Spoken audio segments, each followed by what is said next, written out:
Ok, aujourd'hui, on se retrouve dans cette vidéo pour parler de la routine matinale.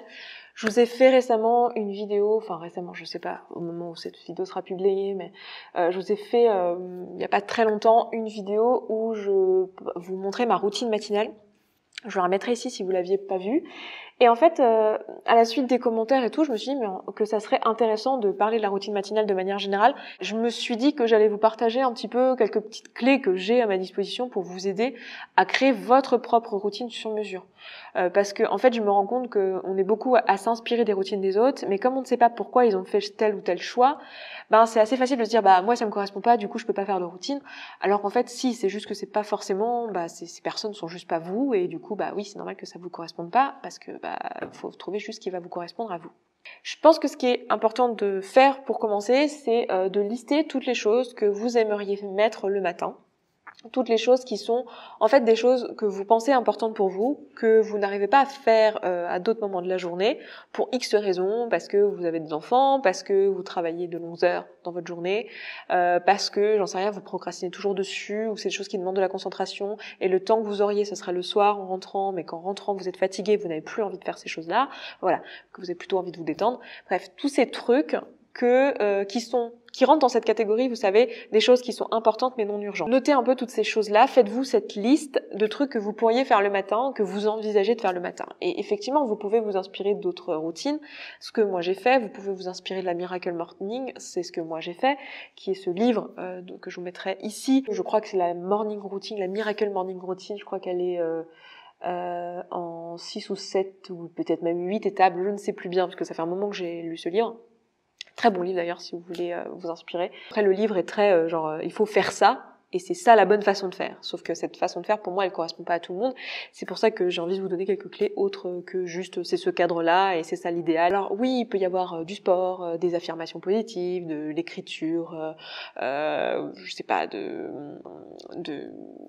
lettres d'intention positive pour votre journée, de gratitude. Il peut y avoir de la méditation, il peut y avoir plein de choses, mais il peut aussi y avoir des choses qui ne sont pas, la lecture, tout ça, mais il peut aussi y avoir des choses qui ne sont pas forcément dans le livre. Il peut y avoir du dessin. J'ai beaucoup de personnes que je connais autour de moi qui font ça, et je l'ai fait moi pendant longtemps parce que j'aime beaucoup dessiner et je trouvais pas le temps à un autre moment, donc il y a le dessin. Il peut y avoir aussi, si vous avez actuellement envie d'apprendre quelque chose, un cours en ligne ou un truc comme ça, vous pouvez faire ça le matin. Toutes les choses en fait, il n'y a pas vraiment de règles en fait, c'est toutes les choses qui sont importantes pour vous, que vous avez envie de faire.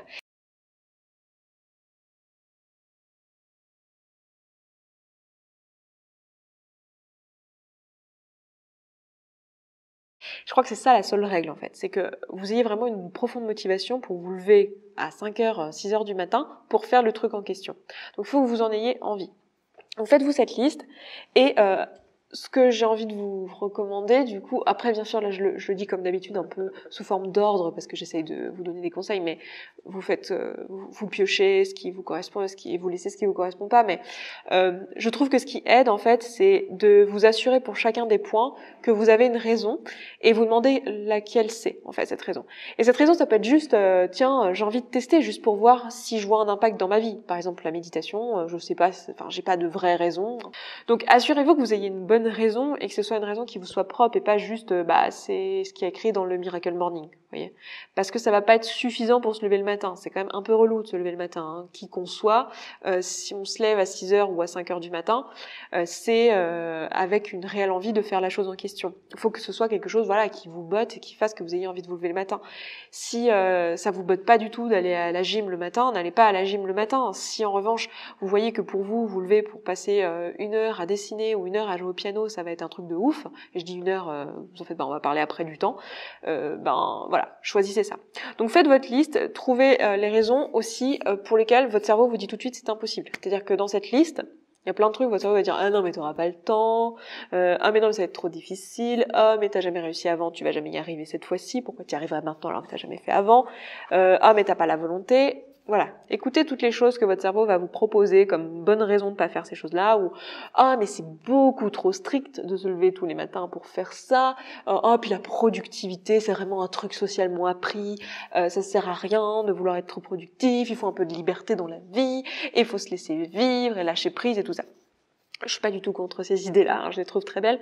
Mais pour moi, je vous l'ai déjà expliqué dans une vidéo où je vous parlais de productivité, mais pour moi, c'est tout l'inverse en fait. Le fait de se donner des routines et de s'imposer des choses, c'est une façon de posséder son temps et au contraire d'utiliser son temps pour faire les choses qui sont vraiment importantes pour nous, c'est-à-dire les choses qu'il y a notamment dans cette liste. Ensuite, vous avez 2 méthodes pour réellement mettre en place une routine. Je vois 2 méthodes. Il y en a peut-être plein d'autres. Si vous en voyez d'autres, n'hésitez pas à nous les mettre en commentaire, parce que j'ai pas la science infuse et on est là pour s'entraider. Donc, si vous voyez des choses à rajouter, faites-le. Je pense que ça servira à plein de gens qui regarderont cette vidéo. Mais je vois 2 méthodes. La première, c'est d'ajouter une habitude à la fois. C'est-à-dire que si vous n'avez jamais fait de routine matinale, commencez par vous dire voilà, je fais une chose le matin. Par exemple, je prends 5 minutes pour lire. Je fais qu'une seule chose, c'est lire. Ou je fais qu'une seule chose, c'est le sport. Ou je fais qu'une seule chose, c'est la méditation. Ou je fais qu'une seule chose, c'est écrire des affirmations positives ou lire des affirmations positives. Enfin, choisissez une parmi toute la liste, celle qui vous botte le plus, celle qui vous motive, celle que vous avez vraiment envie de faire et pour laquelle ça va être la plus facile de vous lever le matin. Une fois que vous avez déterminé laquelle c'est, mettez-la en place et puis ajoutez les suivantes au fur et à mesure après l'habitude. Parce que vous allez voir qu'en fait, vous le savez peut-être déjà, mais c'est beaucoup plus facile de créer une habitude là où il y en a déjà une. Parce qu'en fait, il y a déjà un rituel en place en fait. Donc une fois que vous avez mis une habitude, c'est beaucoup plus facile d'en mettre une seconde. Et d'ailleurs, c'est un conseil, une astuce un peu, si je peux dire ça comme ça, ça serait d'utiliser les habitudes que vous avez déjà le matin, qui sont nécessairement là, comme je sais pas, peut-être votre petit déjeuner, peut-être votre douche, peut-être vous brosser les dents, peut-être vous habiller. J'imagine que vous avez l'habitude de vous habiller le matin, j'espère. De caler votre nouvelle habitude que vous voulez ajouter à cette habitude déjà existante. Par exemple, la façon dont moi j'avais fait ça, donc je sais pas si ça peut vous aider, c'était le bruit de la bouilloire, parce que j'aime bien me faire un thé le matin. Le bruit de la bouilloire me servait comme déclencheur de je fais ma méditation. Je faisais ma méditation au début sur le bruit de la bouilloire. Je lançais la bouilloire et je commençais ma méditation. Donc voilà, bon, c'est un exemple, mais c'était une habitude que j'avais déjà d'ancrer. Tous les jours, j'allumais ma bouilloire. Donc c'était facile pour moi d'ajouter une habitude à ce truc-là. Donc ça, c'est la première méthode. Et la deuxième méthode que je vois, c'est de choisir parmi cette liste de choses tout ce que vous aimeriez faire dans l'idéal. Donc peut-être qu'il y a 4, 5, 6, 7, 8 choses que vous aimeriez faire. Et décider pour vous que tous les jours, parmi ces 8 choses, vous en faites 2, ou vous en faites 1, ou vous en faites 3, et peu importe lesquelles en fait. Et que c'est ça votre routine. Et du coup, ça va vous donner peut-être cette sensation de liberté et de spontanéité dont vous avez peut-être besoin et peut-être qui vous fait peur dans le fait de se mettre une routine, si c'est ça votre crainte. Ça peut vous aider aussi de faire ça et de juste décider de 2 ou 3 choses parmi votre liste. Et ça va vous permettre aussi de tester peut-être différentes choses et de voir ce qui vous convient moins. Et en fait, vous allez vous rendre compte naturellement en le faisant que en fait, vous allez vous fixer sur 2 ou 3 choses qui sont en fait toujours les mêmes qui reviennent et finalement, vous avez une routine en fait. Et ça, c'est une idée qui va être importante aussi pour lutter contre la peur de pas avoir le temps. C'est que vous vous mettiez un minimum en tête. C'est-à-dire que l'idée n'est pas de vous faire une routine à rallonge qui va vous prendre 2 heures, qui va vous demander beaucoup d'énergie et que là, tout de suite, vous ne vous verrez pas d'ajouter dans votre journée parce que vos journées sont déjà bien fatigantes. Peut-être que vous vous levez déjà tôt pour aller travailler. Donc, faites-vous quelque chose où en fait, vous avez la possibilité de l'adapter et vous avez juste un minimum en dessous duquel vous ne descendez pas. Par exemple, si vous avez de la lecture de prévu, peut-être que pour vous, lire une ligne, c'est suffisant pour que vous ayez pu check votre lecture. Et vous n'avez pas besoin d'avoir lu un chapitre, vous voyez. Donc, pareil pour l'écriture, pareil pour la méditation, ça peut être 1 minute, 5 minutes, 3 minutes. Vous n'avez pas besoin que ça soit 10 ans. Pareil pour le sport, ça peut être simplement d'élever de genoux sur place, l'histoire d'activer le cœur pendant 5 minutes. Tout le monde a 5 minutes le matin, donc vous pouvez faire ça en fait. Vous décidez d'un minimum. Et ce que j'ai envie de vous encourager aussi à faire, c'est que vous éteignez un peu tout ce brouhaha mental qui va vous dire mais j'ai pas le temps, moi j'ai une vie super chargée, mais plutôt de le voir comme quelque chose qui est un gain pour la suite en fait. C'est vraiment quelque chose que vous faites pour vous. A priori, si vous êtes intéressé par ce sujet-là, c'est que vous avez envie de vous faire ce cadeau-là, de faire quelque chose pour vous. Et du coup, voyez-le comme du temps précieux que vous vous accordez en plus le matin et qui est votre temps à vous. Et faites une routine que vous allez pouvoir adapter, qui va peut-être être plus longue le week-end, ou qui va peut-être être plus longue certains jours de semaine, ou j'en sais rien, vous avez plus de temps parce que ce jour-là au bureau vous commencez un peu plus tard, ou si ça n'arrive pas, mais faites-vous une routine que vous pouvez raccourcir ou rallonger. Par exemple, je pourrais vous faire d'ailleurs, si ça vous intéresse, la version allégée de ma routine, parce que moi je vous ai fait ma routine dans la vidéo dont je vous parlais un peu plus tôt, telle qu'elle est la plupart du temps en ce moment, mais j'ai un minimum auquel je n'échappe pas et cette routine peut se faire en moins d'une demi-heure pour moi. Et je connais même des personnes qui arrivent à faire une routine en beaucoup moins que ça, en un quart d'heure ils ont fait une routine. Donc notez que cette croyance de j'ai pas le temps, en fait, c'est une fausse croyance, aussi pour toutes les raisons que je vous avais déjà expliquées dans une vidéo sur le temps, que je vous remets là si ça vous intéresse, et entendez la résistance que vous avez, qui est totalement humaine et qui est normale, hein. Enfin, vous flagellez pas non plus pour ça, c'est normal qu'on ait cette résistance, mais c'est bidon, en fait, c'est du bullshit, hein. C'est pas vrai. Vous avez le temps de vous faire une routine, simplement il va falloir s'y tenir et l'adapter, etc. Et oui, au début, ça demande un peu de volonté. C'est pour ça qu'il faut vraiment que vous ayez envie de le faire, et pas que vous le fassiez juste parce qu'il faut. Si je dois résumer tout ce que je vous ai dit aujourd'hui, je dirais commencez par faire une liste de toutes les choses potentiellement que vous auriez envie de faire et que vous pourriez mettre le matin. Pour chacune de ces choses, regardez les raisons pour lesquelles vous voulez les mettre et quelles sont toutes les raisons pour lesquelles votre cerveau vous dit que c'est pas possible. Ensuite, choisissez parmi ces choses-là une chose que vous pouvez mettre dans votre quotidien, que vous pouvez déjà insérer à côté d'une habitude que vous avez déjà, ou alors une liste de 4-5 choses vraiment importantes que vous voudriez faire et choisissez le nombre de choses que vous voulez faire au minimum dans votre quotidien. Et commencez à le mettre en place en faisant appel à votre volonté.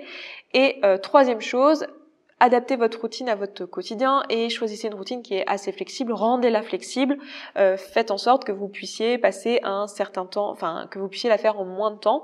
Peut-être que ça voudra dire pour vous faire un peu moins de chaque chose, ou ça voudra peut-être dire pour vous que si vous n'avez pas le temps, par exemple si pour vous c'est frustrant de dessiner que 10 minutes, les jours où vous n'avez pas une demi-heure à consacrer au dessin, vous ne dessinez pas et vous vous consacrez aux autres choses qui sont sur votre liste par exemple. C'est à vous de le décider, mais juste mettez-vous en place une routine pour les jours où vous avez le temps et les jours où vous n'avez pas le temps, et sinon le reste du temps mettez votre réveil et ne vous donnez pas le choix. Et comme vous aurez des choses qui vous plaisent vraiment et pour lesquelles vous avez une vraie raison, vous verrez que même si c'est bien sûr difficile au début, même si bien sûr votre cerveau préférerait dormir une heure de plus, vous verrez qu'en fait assez rapidement vous y prendrez goût. C'est comme toutes les personnes qui disent qu'ils n'aimaient pas le sport et qui maintenant adorent, c'est exactement la même chose. Vous allez voir, vous allez y prendre le goût, faites-vous confiance. Tentez-le, testez-le si ça vous fait plaisir, si ça vous donne envie là, à la vue de cette vidéo ou d'autres vidéos sur le sujet. Et puis n'hésitez pas à partager en commentaire ce que vous faites comme routine pour essayer d'inspirer les autres. Je pense que ça aide beaucoup de voir d'autres exemples parce que même si on est en train de nous-mêmes de s'installer notre routine qui nous convient, le fait de voir d'autres personnes en avoir une et expliquer pourquoi ils ont choisi telle ou telle chose, c'est assez inspirant. Donc voilà, n'hésitez pas à nous partager tout ça en commentaire et moi je m'arrête là, je vous embrasse et je vous souhaite une excellente journée et je vous dis à très vite dans une prochaine vidéo. Ciao ciao. Bonjour à tous et bienvenue dans Se Sentir Bien, le podcast qui est là pour vous aider à devenir votre propre coach. Je suis Esther Taïfé et dans ce deuxième épisode, on va parler du champ des possibles.